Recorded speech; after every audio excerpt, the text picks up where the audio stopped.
Alors, salam alaikum wa rahmatullah, chers élèves. J'espère que vous vous portez bien. Après la première partie de l'heure, nous avons fait l'interrogation. Nous abordons la seconde partie de l'heure, notre cours, la suite de notre cours.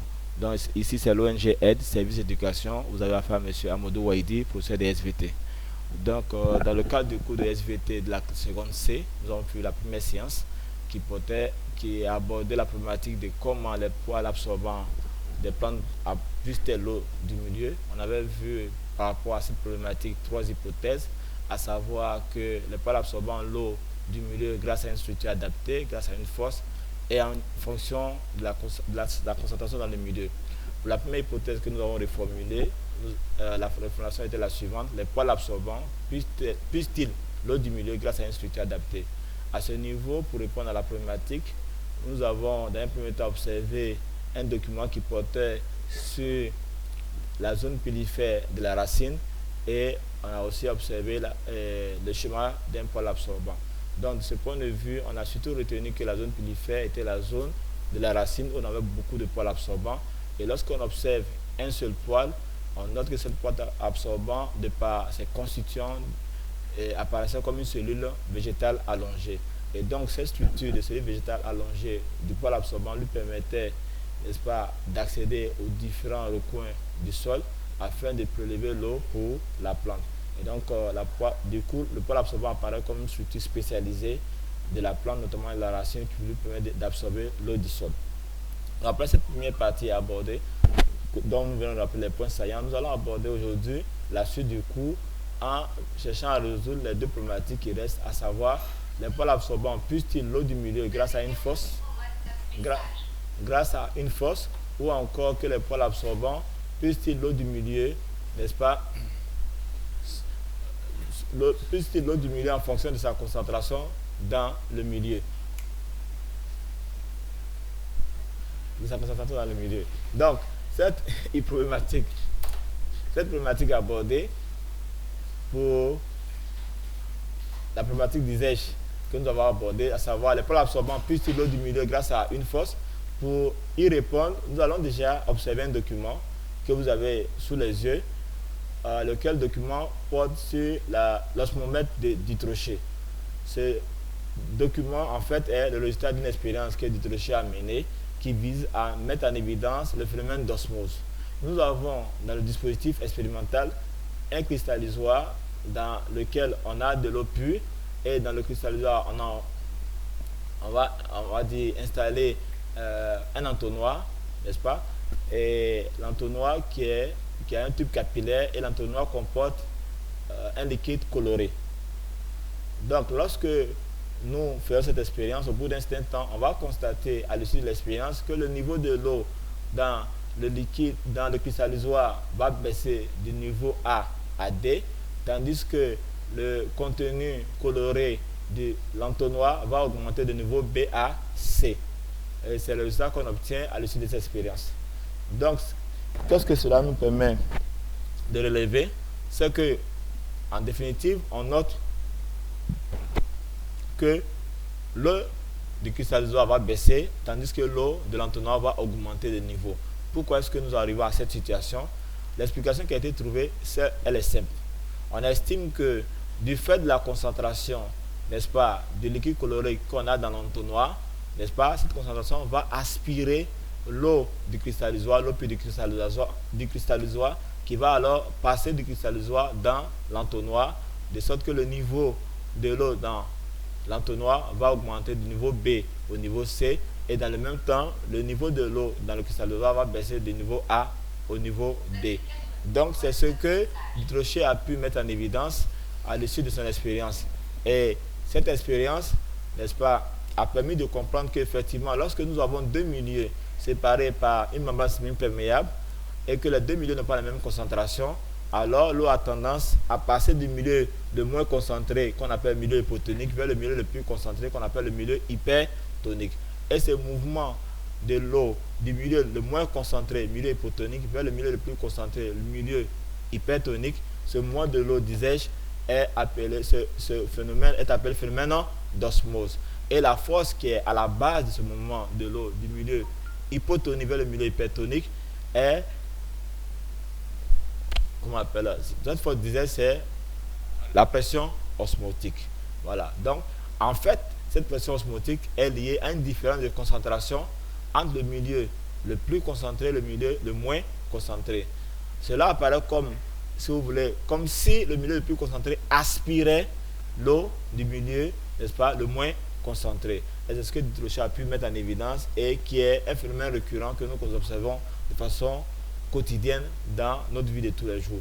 Il faut dire que cette force appelée pression osmotique s'exprime en atmosphère et se calcule selon la formule suivante. Pression osmotique égale à N fois R fois C fois T. N, c'est le nombre de particules osmotiques actives, c'est-à-dire dans la solution concentrée, les particules chimiques qui sont présentes, leur activité, on va déterminer le nombre de particules actives. On a R qui est un coefficient de molarité, et ça c'est une constante qui a été mise en évidence, n'est-ce pas, par les chimistes. On a C qui est la concentration molaire des solutés, c'est-à-dire les solutions en présence vont avoir, notamment la solution la plus concentrée, va avoir une certaine concentration. Et donc ces solutés présentes dans ces solutions-là vont déterminer la concentration molaire de ces solutés.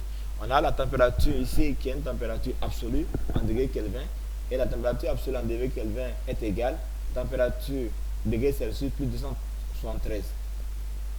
Voilà comment se calcule la pression osmotique, n'est-ce pas, d'une substance chimique d'une solution. Ainsi, à l'issue de cette première partie, on retient que les pôles absorbants puisent effectivement l'eau du milieu grâce à une force appelée pression osmotique. Donc, il faut aussi préciser, n'est-ce pas, dans la foulée que lorsqu'on a deux milieux qui ont la même concentration, cependant, du fait de l'égalité de concentration, il n'y a plus de mouvement d'eau. Donc, pour qu'il y ait phénomène d'osmose, il faut absolument que les deux milieux liquides aient une différence de concentration, de sorte que l'eau passe du milieu le moins concentré, le milieu hypotonique, vers le milieu le plus concentré, le milieu hypertonique. Et lorsque les deux milieux ont la même concentration, on dit que les milieux sont isotoniques. Donc, pour mettre en œuvre notre essai, pour mieux comprendre notre cours, nous allons, n'est-ce pas, faire un essai d'application. Et il est le suivant. Grâce à un dispositif expérimental approprié, on cherche à déterminer la pression osmotique d'une solution de glucose de 0,2 mol par litre. La température de T égale à 17 degrés Celsius.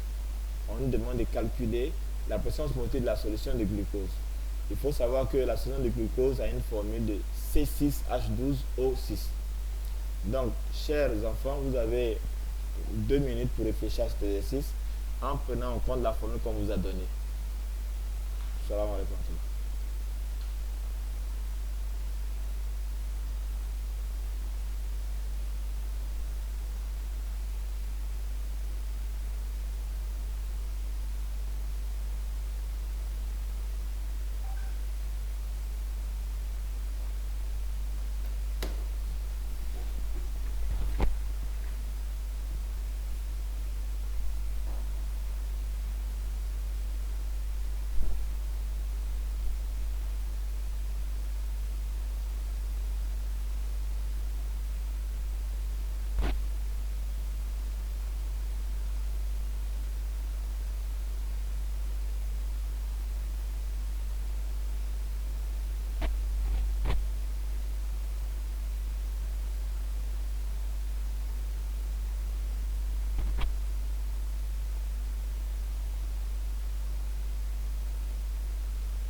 Ok, nous sommes au thème des 2 minutes pour l'exercice. Nous allons passer à la correction, n'est-ce pas?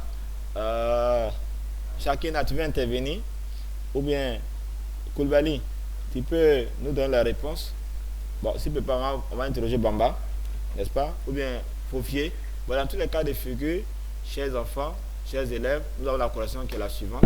Donc, lorsqu'on regarde la formule, pression osmotique égale à N fois R fois C fois T. N, je l'ai dit tout à l'heure, c'est le nombre de, comment on appelle, de particules osmotiques actives. R, c'est un coefficient de molarité qui est une constante chimique. C, c'est la concentration molaire des solutés. Et puis T, la température absolue en degrés Kelvin. Donc, on a déjà ici, pour le cas de l'association de glucose, on a une seule molécule osmotique active, n'est-ce pas, une seule particule active. La constante, on la connaît déjà, R, c'est 0,082. C'est une constante sans unité. La concentration molaire ici du glucose, on l'a dit dans l'exercice, c'est 0,2 mol par litre. La température est de 17 degrés Celsius. Donc, si on convertit cette température en température Kelvin, ça nous donne 17 degrés plus 273, soit un total de 290 degrés Celsius. 290 degrés Kelvin, excusez-moi. Donc, les 17 degrés Celsius sont convertis en degrés Kelvin à 290 degrés Kelvin. Donc, si nous appliquons notre formule, on aura pression osmotique égale à 1 fois 0,082 fois 290 degrés Kelvin fois 0,2 mol par litre, ce qui nous donne un résultat de pression osmotique de 4,756 atmosphères. Et la correction de cet exercice met un thème en autre deuxième partie du cours. J'espère que vous avez pu comprendre l'essentiel en retenant qu'une solution, quelque chose en nature qui est concentrée, développe du fait de sa concentration, n'est-ce pas, une force appelée pression osmotique. Encore une fois, merci à vous, portez-vous bien et salam alaikum.